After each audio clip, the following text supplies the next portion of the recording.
everyone. Welcome. Welcome to this Friday Palestine Solidarity Announcements call, hosted by Bay Resistance, which is a part of a cross-formation partnership with the Center for Political Education, AROC, Arab Resource and Organizing Center, Anti-Police Terror Project, and many other groups. Thank you for joining today. We are here hosting this call from Ohlone Lands, and in the spirit of honoring Indigenous sovereignty of the Ohlone people of this land and of the peoples of all lands all over the world. We ask you to remember to pay your Shumi land tax as one way to bring about that sovereignty that we so need.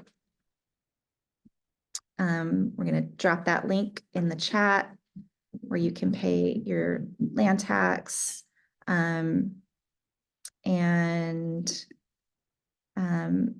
Again, welcome everyone. My name is Michelle Mascareñas. I use she and they pronouns. I am a part of Mamas for a Free Palestine and Bay Area Palestine Solidarity. And yeah, we welcome you to this call. I'm going to be hosting today as Thomas, our usual host, is away. And the agenda for today is we'll start, as always, with a somatics grounding that Melissa will share with us in just a moment. We'll have Samer give us an update on Gaza and the political situation globally.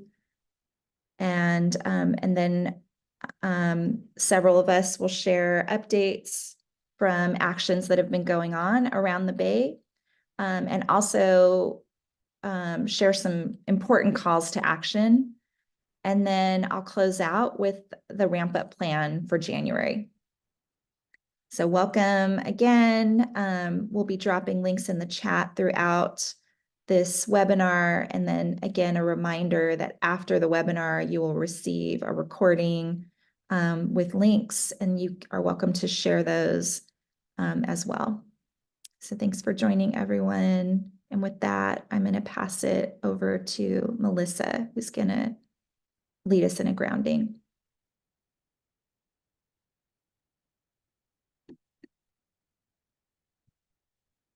Hi, everyone. Thank you so much for being here. I am going to share with you today an earth-based somatics practice. So part of the way that colonization works and perpetuates itself is through the severance, the disconnection between a peoples and the earth, the land. Indigenous peoples do not bomb their own lands. They do not salt their own earth. They do not burn their own olive trees. And the reason that occupiers, that colonizers are able to do this is because first, internally, there is a severance from the self and the earth. And so part of decolonization, part of liberation is reconnecting and strengthening that connection between us individually and collectively and the earth, the land. The earth is our body, and our bodies are of the earth. The earth feeds us, the earth waters us, the earth is our home. And so I'm sharing this earth-based somatic practice both to help us reconnect and strengthen this connection, but also because in our grief, and we all have a lot of grief, it can be very difficult to hold this grief individually. And leaning into the earth, into the land, helps us maintain our capacities for witnessing and moving through grief. So I'll invite you to find a comfortable position. You can be standing or sitting or laying down. And once you're in this position, find the part of your body that is holding your weight on earth.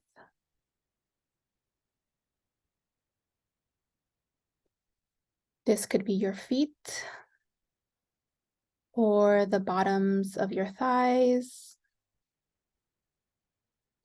This might be your whole back if you're laying down. Begin to just notice this part of your body, which is connecting you through gravity to the earth.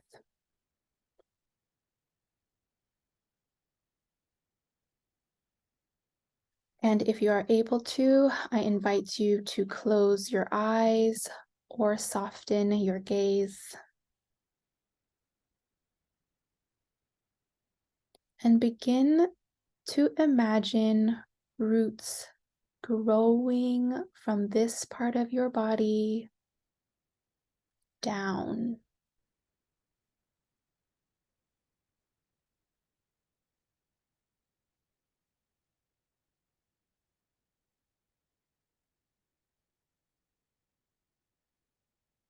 If you're in a building, imagine the roots growing down through the building and connecting to the ground underneath the building.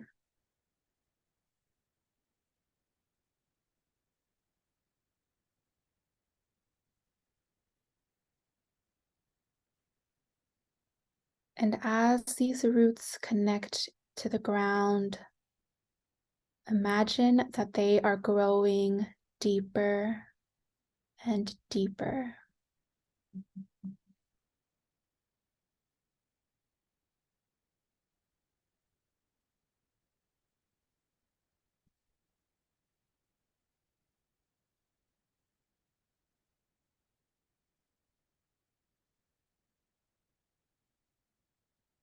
You might notice as your roots are growing deeper into the earth that you are encountering other roots.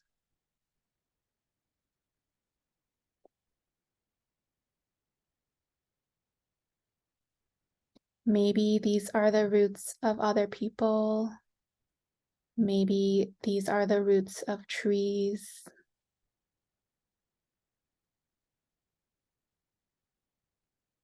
Maybe these are the entire mycelial network that connects the trees, which helps the trees talk to one another.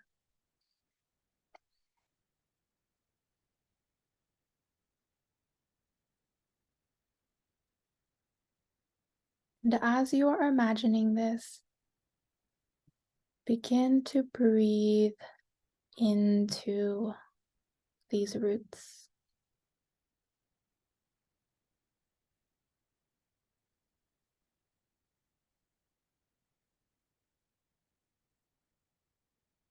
And in this space, you can share your grief,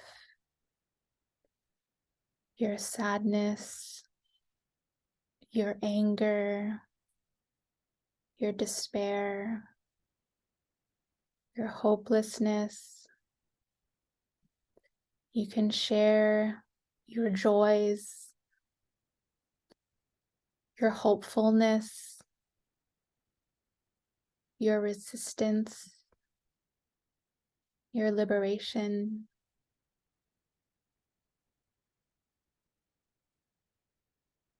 understanding that the earth is always holding us. And through the earth, we are all interconnected beings.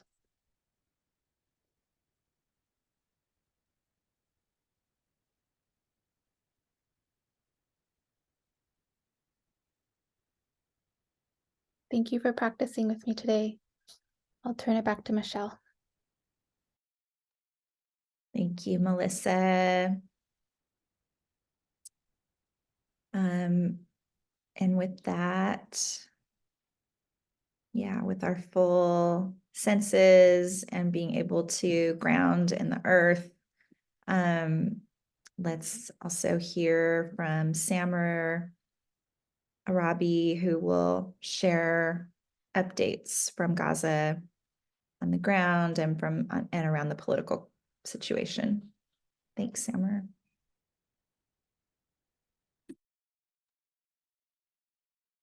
Thank you, and thanks everybody for being here today. Another long and hard week. Really appreciate folks taking time in their holidays to learn and engage. As I mentioned last time, it's impossible to condense everything that happens in a week into 10 or 15 minutes, particularly something of the scale and horror of what we're seeing and continue to see every day in Palestine. I will do my best. And I apologize for the things that I'm skipping. It's not because they're not important, just because I'm trying to go over some things that I think are particularly relevant to the moment.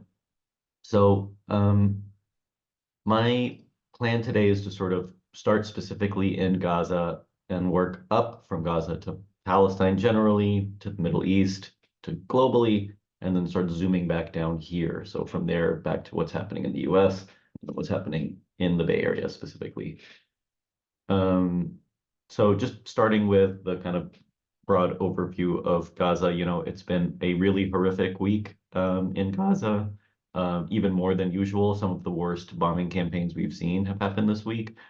I think it's probably not a coincidence that this is happening at a time when particularly Western audiences are busy with the holidays and not paying attention. So, the official death toll is now significantly past 1% of the entire population of Gaza.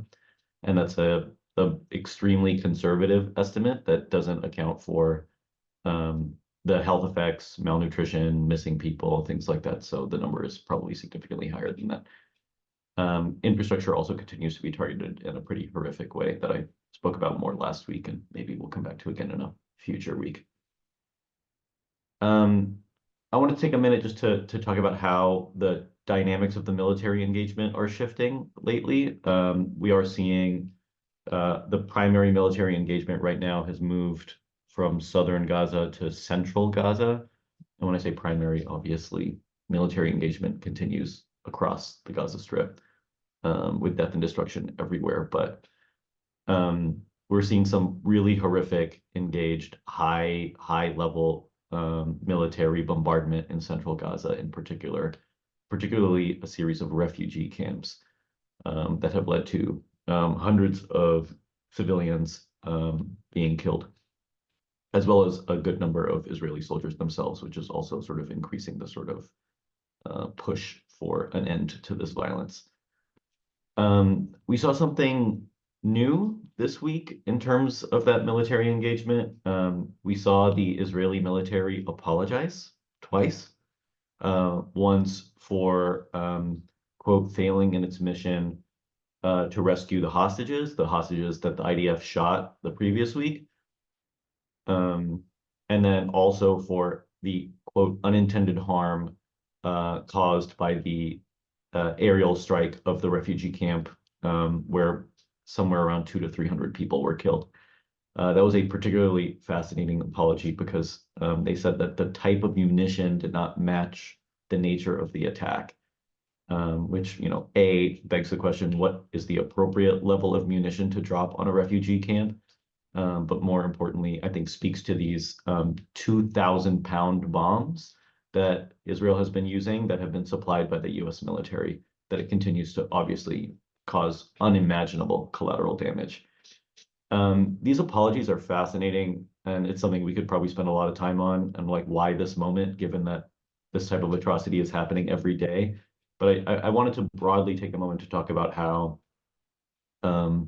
this is a unavoidable consequence of the style of the Israeli military's engagement, not just in this war, but in every war it's conducted in decades.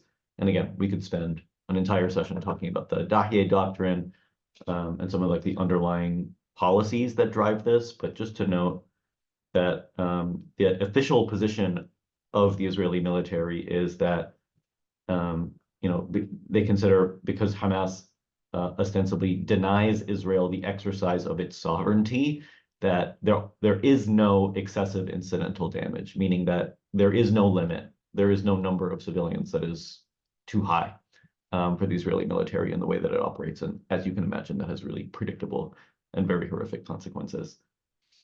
We're seeing some of the blowback of that within the Israeli military itself. This week had the first conscientious objector who refused to serve in the Gaza war and has been imprisoned for it, preliminarily for 30 days, but it's unknown how long this person will be in jail. He said, in refusing to go to Gaza, that he won't be part of the criminal attack and the atrocious slaughter of Gazan civilians. So it's a sign, I think, of sort of somewhat shifting currents.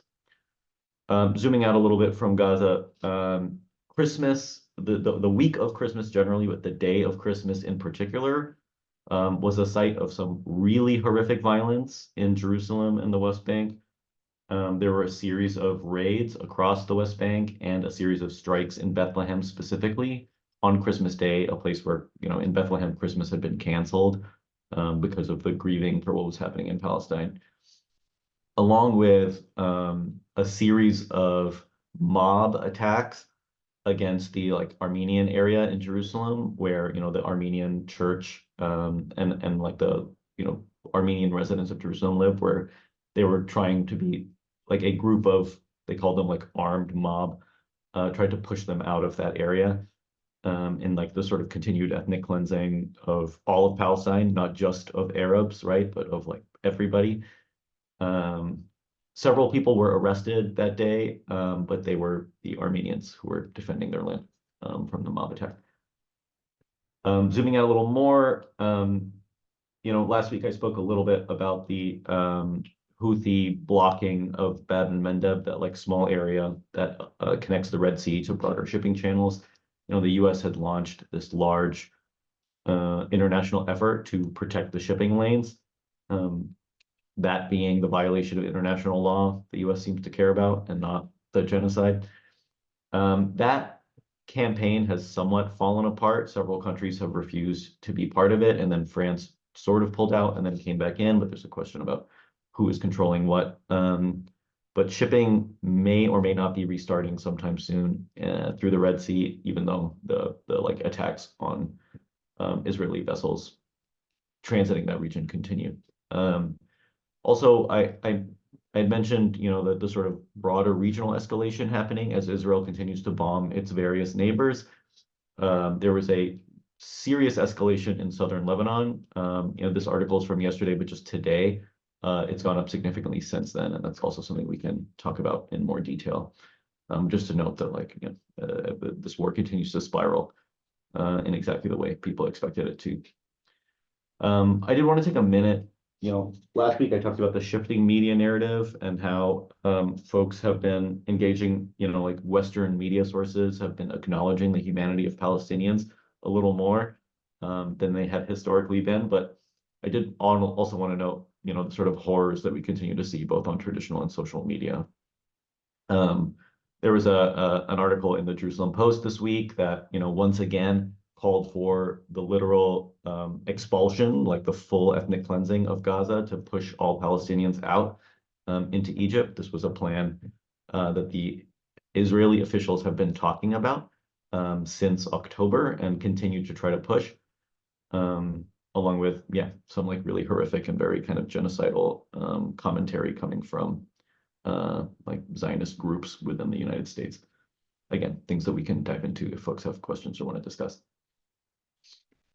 On the international political level,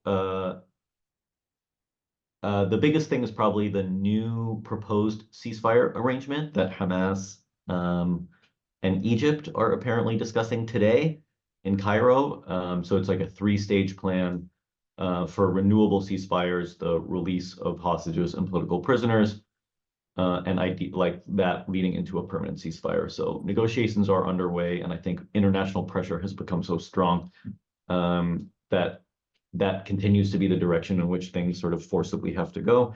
Whether or not this particular one will be the one that gets agreed to, we'll see. But you know that this like understanding that a permanent ceasefire has to be coming soon. And really critically, you know, this ceasefire is one that calls for a shared governance of the Palestinian territories by all Palestinian factions. So again, sort of like I think undermines the idea that this Israeli campaign was to eradicate Hamas, which clearly has not been what they have done or what they've tried to accomplish. You know, I actually spoke to a US government official last week who confirmed to me that like his analysis of what is happening is that Hamas is stronger now than they were on October 6th.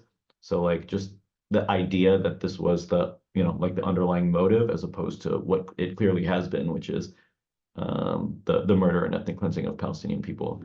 I think once again goes to show, right, the direction in which these things are sort of headed. The other big international level news items to discuss, one, South Africa has filed proceedings against the state of Israel in the International Court of Justice, specifically alleging genocide. And this is, again, a thing we could spend the entire day talking about and why the ICJ versus the International Criminal Court and the difference between them. And there's a lot here, but this is a big and important development. Meanwhile, Israel itself is prohibiting UN officials from entering not just Gaza, but the entire country now, accusing them of, quote, complicity with Hamas. So it continues to isolate itself on the international stage as sort of like international judicial bodies are turning their eye, finally, on what's happening in Palestine. At the national level, I don't know if you all saw the atrocious call that Biden had with Netanyahu. That like a reporter asked Biden, how did the call go? And unprompted, Biden's response to that was, I didn't ask for a ceasefire, which I think speaks to two things. One, Biden's continued intransigence against the majority opinion of the United States and his own party and the entire international opinion, but also his understanding that when someone asks, what did you talk about? The expectation at this point is that people are talking about ceasefires. So both troubling and welcoming in a weird way. There have been a series of congressional bills that have come out in the past few weeks. I don't want to get into all of them right now, but I did want to list them here in case you wanted to look them up later. They range from bad to horrific. A lot of them are like criminalizing pro-Palestinian speech, providing additional military assistance to Israel, and you know the usual like sanctions and terror designations that Congress loves to do with poor effect. Locally, I think some of my comrades here will talk about in more detail, but I did want to note, you know, that the ceasefire resolution that's happening in San Francisco is likely to be voted on January 8th, 9th that week. And so mobilization around that is a really critical opportunity for us to sort of make sure that what the voice of San Francisco is being heard on the national stage. And the folks who have been, you know, the repression of anti-war activists within Palestine, within San Francisco public schools is another really important one. And then the sort of like broad state repression against people who have spoken out on Palestine, both the Bay Bridge 78 and the folks who were arrested at the Christmas marches last week. I'm always happy to talk about Senate primaries and the ways that the upcoming primary elections in March are a really critical moment for us to show that what every poll has shown, that the overwhelming majority of people stand behind the Palestinian people and against this ethnic cleansing. And I think I'll leave it at that. Just to say that if you want to get more involved and plug into things, you know, I highly recommend you check out AROC's event calendar. which has a lot of information on upcoming events. It's really exciting to see just how many things are happening every day. So please go there and check it out and get involved. And if you want to stay on top of our text alert, whatever AROC is working on in a given time, please just text PSA to that number and that'll add you to our update list. Thank you all so much for listening, and I'll pass it back to Michelle. Thanks, y'all. Thanks, Sammer. Appreciate you, and apologies, I didn't start sharing those slides until about halfway through. So just a reminder, folks should take a look at those slides, and they're great ways to share with others in your community or your crew what's going on week by week. And with that, I am gonna share a different slide deck. And we're going to get into pivoting to where Sammer left off, right? What are we doing here in the Bay? And I want to start with a recap from what we talked about last week. Connie did a presentation last week about 2023 session is now out at the federal level, and what is next. Encourage folks to check out this ceasefire tracker that Working Families Party has developed. As of December 18th, at least 63 members of Congress have called for a ceasefire or some version of that.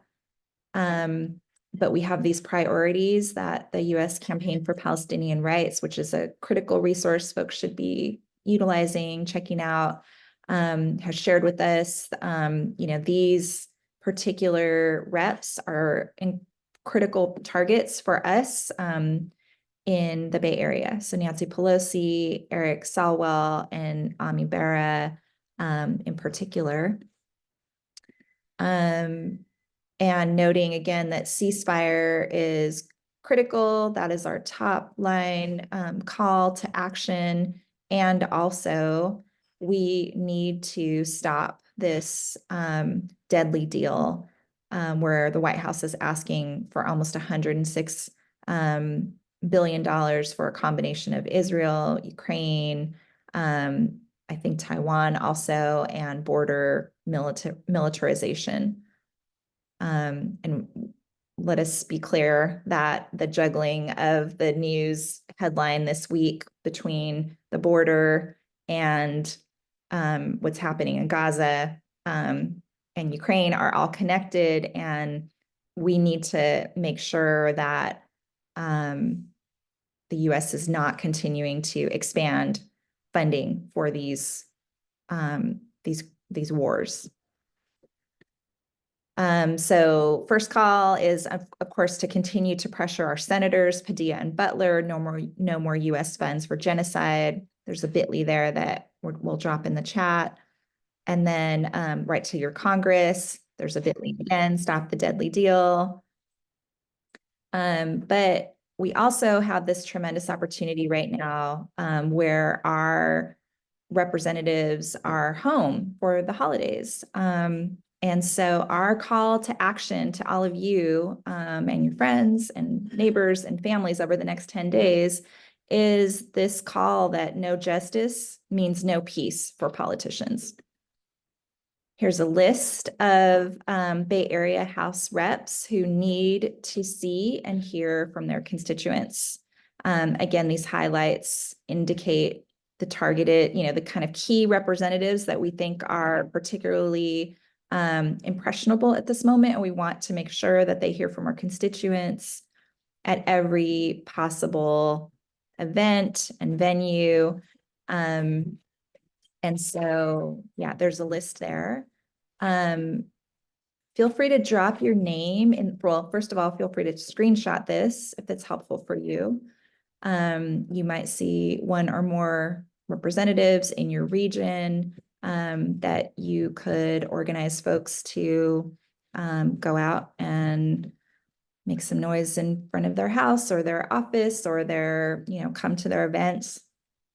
So please do that, and feel free to drop your name or just drop a note and which rep you need more information on. We're trying to get more information about where these folks will be over the next 10 days or so. Again, just to remind them what their constituents care about in this time. So feel free to drop your name in the chat to the facilitators here, and we can do our best to connect you with folks that are doing work in that region.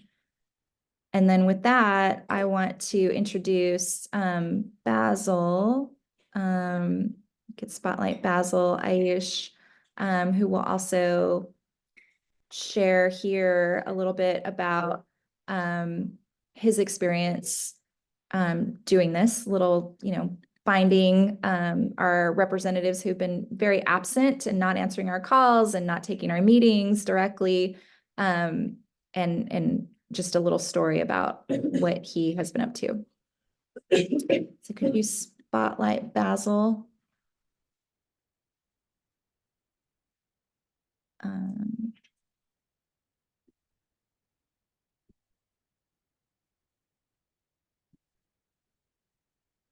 Great, thanks. All right, Basil, take it away.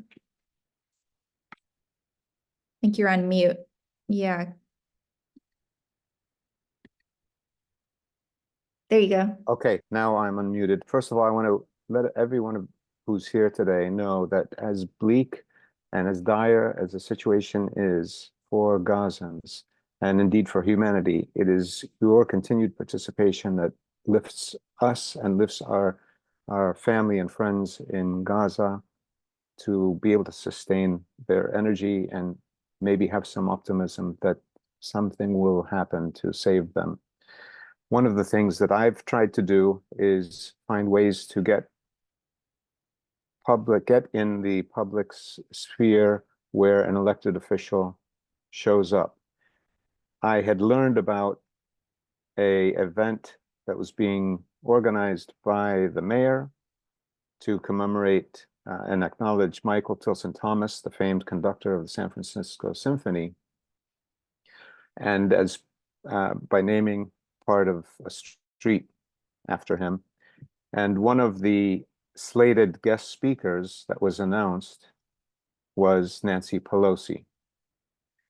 This happened in passing. There was nothing on Nancy Pelosi's publicized schedule, nor on the mayor of San Francisco's schedule, identifying this event and Nancy Pelosi as the speaker. The symphony itself, I couldn't find anything on it, so I had heard about it on the radio and showed up and put a word out, and about 6 other folks also showed up, and we were very close to Congresswoman Pelosi.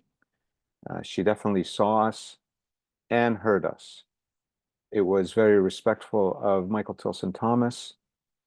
In fact, my sign started with another image that I took off that was on this one, congratulating him, thanking him. And then once Nancy Pelosi took the stage, that first layer came away, and I had this sign underneath it. And as soon as I had the opportunity, I let Nancy Pelosi hear what the sign was, just in case she didn't read it. One of the things that I have been trying to do, and I urge everybody to also try, is keep your ears open for any town hall meetings that are being scheduled by our elected officials. They could be state or federal.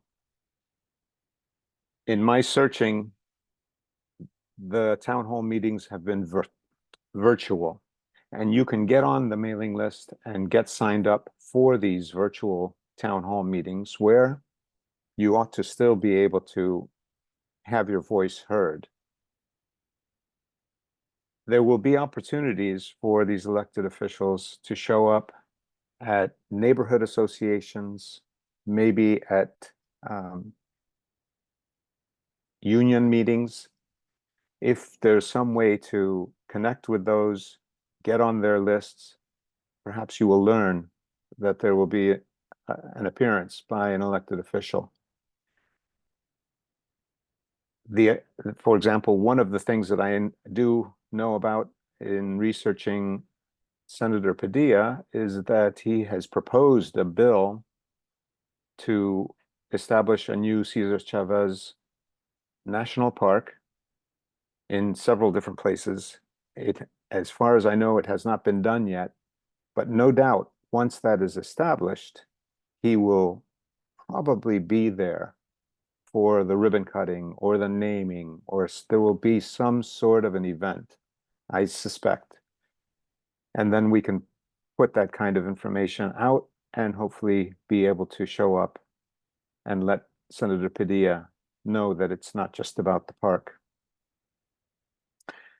It's hard, though, I won't deny it, because the senators, for example, Senator LaFonza Butler, we met with her staff in San Francisco. Until now, she has visited them only once. So even their staff offices may not get to see the senators and congresspeople very often, except perhaps in Washington. Nevertheless, use your resources, find out where they may be appearing, and be prepared to let them know that you're not letting them slide on their pursuit to let Israel continue its genocide. I'm going to include a couple of links in the chat where you can pursue getting on different lists for Pelosi and for Padilla, and do what you can and get the word out, and hopefully together there are enough of us, one of us will hear of something and let the others know, and then we can let our elected officials hold them accountable, hold them responsible. Thank you. Thanks, Basil. Appreciate you kind of just sharing that story. It's really helpful to remember that it doesn't take that many of us or that much like prep and planning sometimes to make a big impact. This made, the San Francisco Chronicle and other media and press that day certainly got her attention. So just, yeah, really appreciate you sharing that story. And wanting to name, so there's, a couple of ideas here that Basil and others have reminded us, using those town hall email lists, using your neighborhood list to find out where they'll be. And then also identifying like what are the bills and things that they are, that they're sponsoring. So like Padilla is sponsoring a new call for public lands, a bill for public lands. So, get on that list of topics in Padilla's office and, show up. I mean, land back and indigenous sovereignty is obviously super connected to this issue and our call for a ceasefire. And with that, I'm going to pass it over to Leon De Leon, who is going to share with us a little bit about what's been going on in Alameda and how folks can join in the fight there. Thanks, Leon.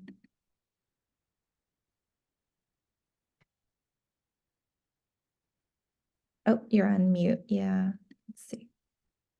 There we go. Hi, everyone. Thanks, Michelle. Hi, folks. My name is Leon. I organize with the National Democratic Movement in the Philippines, as well as a new affinity group that kind of came out of organically called Alameda Families and Friends for a ceasefire. For the past 2 months, we have been going to City Council and speaking in our open public comment section in the beginning, which is only around 15 minutes, and in the end, and sometimes we waited past midnight for them. And so finally, after 2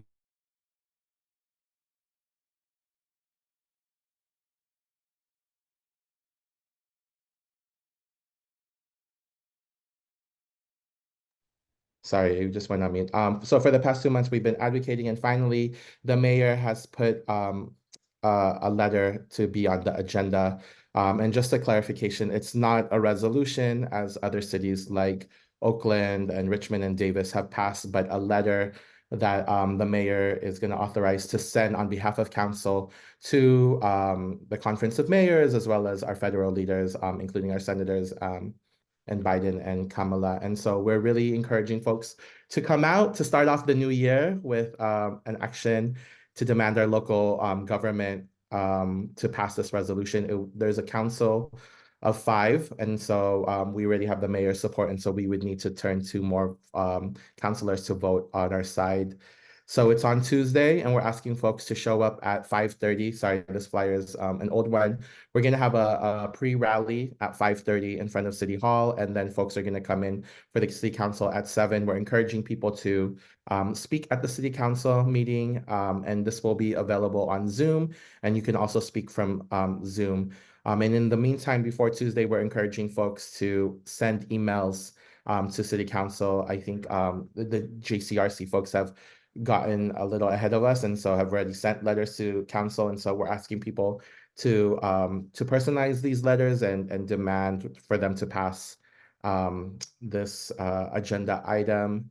I think the City Council of Alameda, as folks know, is a little, it's not as radical as Oakland, and they're a little conservative, and so they really prioritize like Alameda voices. And so like our Bay Area Representative E40 said, we're all the Bay Area. And so if you're able to tailor your message to say, I shop at Alameda, my doctor's at Alameda, if you don't live here, that you come and play here, I think that would make it efficient. Thanks, everyone.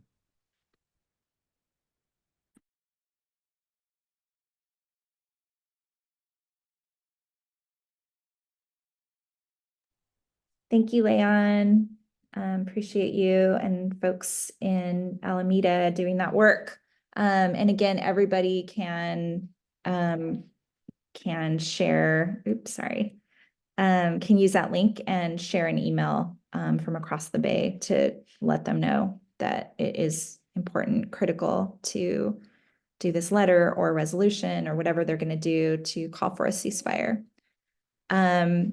So here we go with just a reminder again that the Bay Bridge 78 have been charged with a bunch of, charges. And our call is, well, first of all, just a reminder that they are all of us. Folks that were arrested in that critical action that helped to shut down traffic for many hours while Biden was having drinks and schmoozing at APEC, got worldwide international attention and got to folks in Gaza who felt seen for a moment, that knew that we were with them. And so just a reminder again, people from all walks of life, disabled people, able-bodied people, West Asian folks, Black folks, South Asian, like all of us, nurses, teachers, safety workers, right? We're all out there. And it's critical that we call on the DA as often as we can, every day, if you have the time, to drop the charges on the Bay Bridge 78 and not to criminalize our dissent. There's some links going up in the chat. You can call, you can email, you can share the call to action on social media. You can organize a phone zap or an email blast where you just get a bunch of your friends to get together for an hour and get on Zoom and do it together.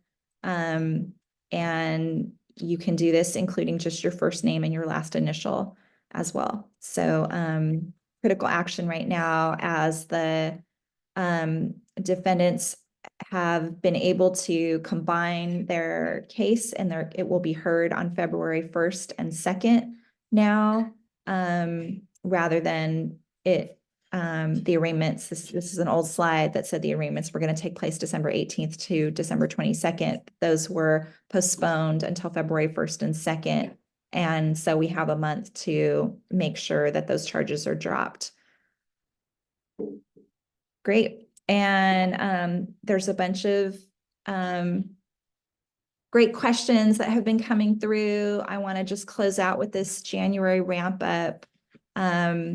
And again, this first reminder is just like over the next 2 weeks, no justice, no peace for these politicians who are acting as if things can just go on as normal, quote unquote, when there is a genocide on their hands. So it is super critical to continue every day, even while Congress is out of session, whether they have said yes to a ceasefire or not.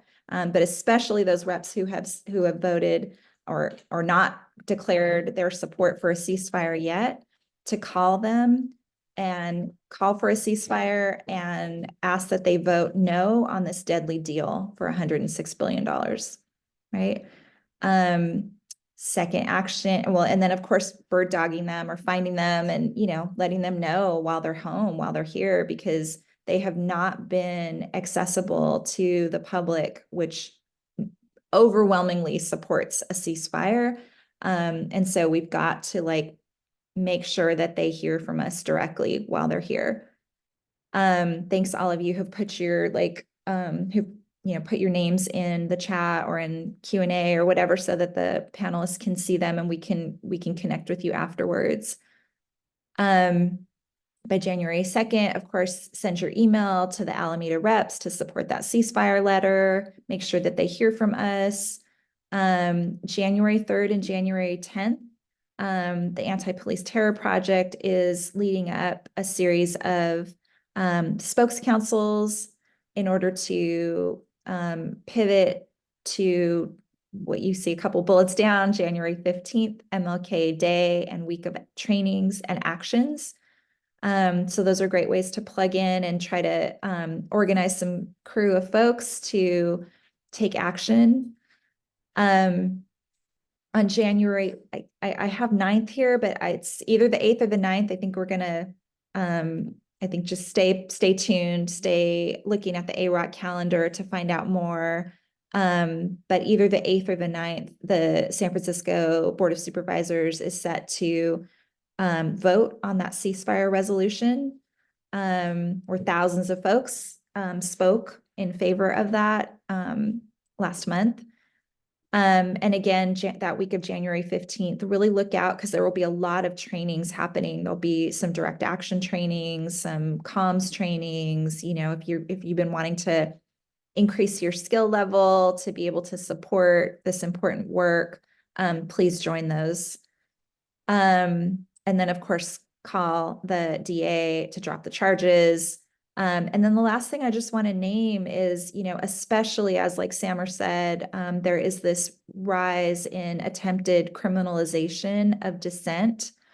And particularly, obviously, in very specific and sinister ways about dissent against the state of Israel and Zionism, that it is really critical that all of us continue to keep visibilizing Palestine and our support for a ceasefire and a free Palestine.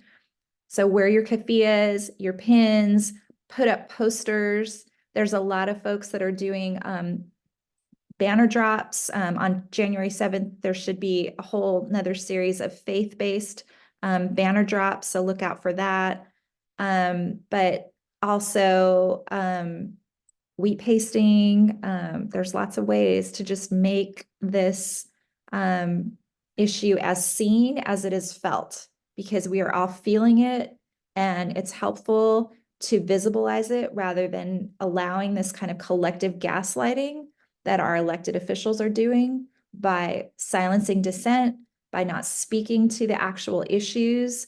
And so we can play a really critical role in raising the level of solidarity and feeling that people can act, and that is important. And then of course, talk about Palestine wherever you can. We'll share a link here from Instagram about some tips for how to talk to folks in difficult contexts, or ones where you might not be so sure, but just some ways to stay grounded, the kinds of questions you might ask. Yeah, and just let's remember that even when we win a ceasefire, it is really critical that this movement continue to build and grow for a free Palestine. And with that, a reminder that we will be sharing the video recording, the links to the slide decks, the links that were shared in the chat about the calls to action. Apologies that folks couldn't copy and paste some of those, but we will share that again by tomorrow in an email, and feel free to share that email as well.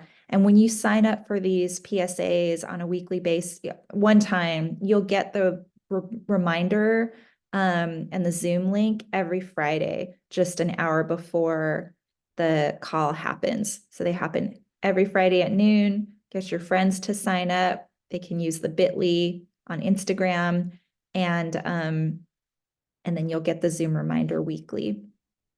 Thanks everyone for joining. Take good care out there. No justice, no peace. Free Palestine.